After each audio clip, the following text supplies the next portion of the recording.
Okay, another DIY video. This one we're going to look at how to attach a new plug to the end of a cord on a 240 volt system. These ones brown and blue wire with no earth. You can buy a plug like this for about $5 from Bunnings. I bought two of them. I'm probably going to use the one with the smaller grommet in here, which is this one. This is a 10 amp rated. Anything bigger you'll need a bigger plug, which of course has a bigger earth spade bit on the bottom. So first part out is this, our tools, some wire strippers, wire cutters, flat blade, posi blade. There's our part there. Now it's just a fan we're connecting up here. So we're going to look at the instructions just real quick to give you a good idea. Now you've got your earth on this side, your active, which is brown or red, and your neutral, which is blue or black. Now with any power it is advised you seek an electrician to do it. This type of thing here, look, if you're going to do it, best to watch the video, at least you're going to have a chance of not zapping yourself. First thing we're going to do, we're going to push this through here. Look at how nice a snug fit that is. Just going to push that through there. Second thing, we're going to pull back about an inch of this protective coating. Yeah, you can do this type of thing, but generally speaking, you know, better for an electrician, but if you're out in the bush and you have to. So what I've done is I've nipped it on both sides, cut the plastic away, but I've been very careful not to actually cut the shielding on the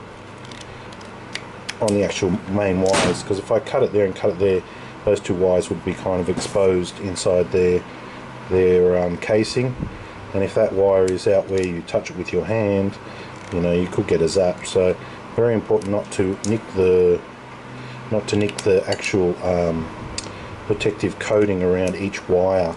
When you do try and cut this, just nip it there, give them a twist like this, give them a twist like this.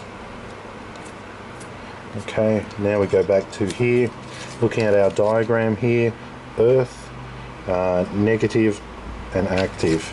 Now we know from this here that this is our brown, so we're just going to back this one off using a flat blade.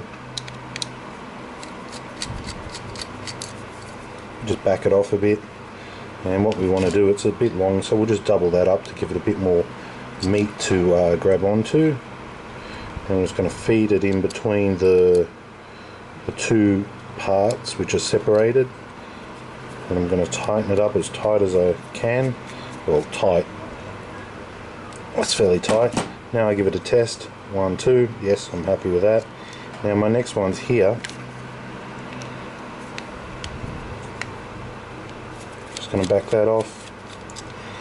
I should have probably cut myself a little bit more cord, as you can see, but I can see that I can get it in there, so I'm just going to do a little double like that, and I'm just going to feed it around like that. Sorry, camera work's pretty ordinary.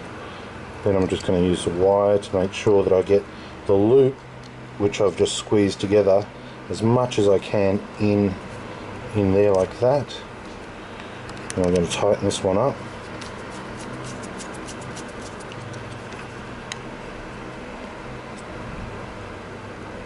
Tighten it up. Put my cable back in there. I want this to be up here, and there is a spot where it actually sits, and when it sits, it actually will, when you tighten it up, it'll squeeze together a little bit as well. That's the spot that I want it to be in.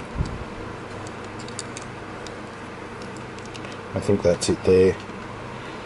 I'll have to double check. No, this bottom flap actually comes out here.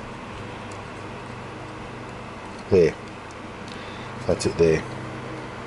So this bottom rubber bit comes out to about there. When you put this cap over the top, that will actually help squeeze the rubber together. That will also help the cord not be, if you pull the cord, help those two connections which we just made not come out, because if they do come out, you can end up with the two wires touching. If you want to start touching two wires, you're going to see some sparks. Extremely dangerous. 240 volt, not worth mucking around with. And there we are there, give it a little pull, it's not coming out, and now we are good to go and plug the appliance in. DIY how to do a light socket. Thank you.